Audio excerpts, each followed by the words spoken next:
Hey guys, Caesar here. I started dating Tina when we were both 16 years old and in high school. And that was like, 15 years ago?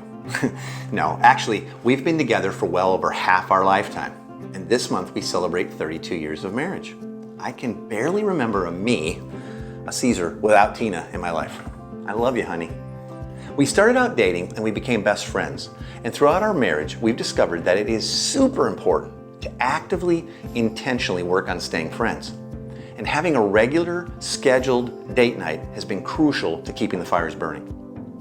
We found that if we don't, we can end up only being in sort of problem-solving mode all the time, and we move from task to task and mini crisis to crisis, and it starts to feel more like we're business partners than two people in love and marriage.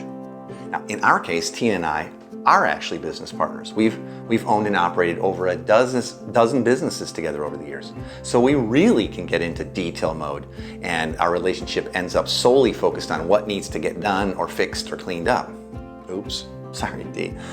So, dating your spouse, really? Tell me more. Okay, I will. Here's a few tips to get you started. 1, schedule it on your calendar. Most of us use some form of a paper or digital calendar to keep track of things that are important to us. Believe me, this is important. Find a regular, hopefully weekly time that works for both of you and put it in your shared calendar.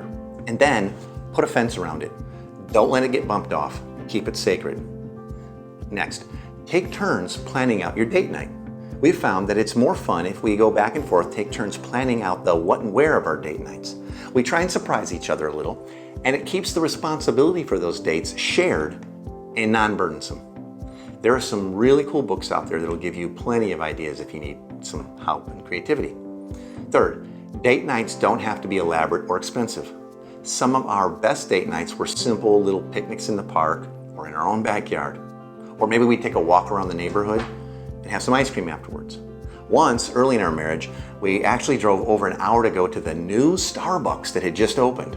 And we bought what at the time seemed like really expensive coffee. We felt like Europeans, and we just talked. Sometimes we'll go to a movie for our date nights, but we found that severely limits conversation, and we want these times to be times where we reconnect our hearts. Fourth, swap out babysitting with a few other couples. Kind of tied to this non-expensive idea, we regularly, when our kids were younger, swapped out babysitting with other couples so that we could save that expense of paying for other sitters. And we have some friends that do this with 3 other couples on a rotating basis. Each of the couples takes 1 week every month, and they have all the other kids over their house. It's a house full. And while the other 3 remaining couples are on their date nights. It's a great way to serve each other and be in each other's marriages, right? And it's because it's some built-in accountability, and it keeps those date nights happening. Fifth, don't talk about work problems or negative stuff on your dates, at least most of the time. Sure, once in a while, you'll need to talk about important, urgent topics on your date nights, but try and make these times about becoming closer as friends and staying passionate about your marriage and each other. Go after the hard issues. Ask things like, how are you doing? What do you want more from me or less from me? How can I serve you as a father or mother to our kids? If you need it, again, there are some great resources out there that'll give you a ton of topics and questions and stuff to talk about on date nights. Here's an important bonus. When you're having a consistent, intentional date night, you're modeling the importance of your marriage and relationship to your kids and to others. Our married children, no kids of their own yet, are now carrying on this tradition of having date nights, and they're just getting started in marriage. Proud dad alert.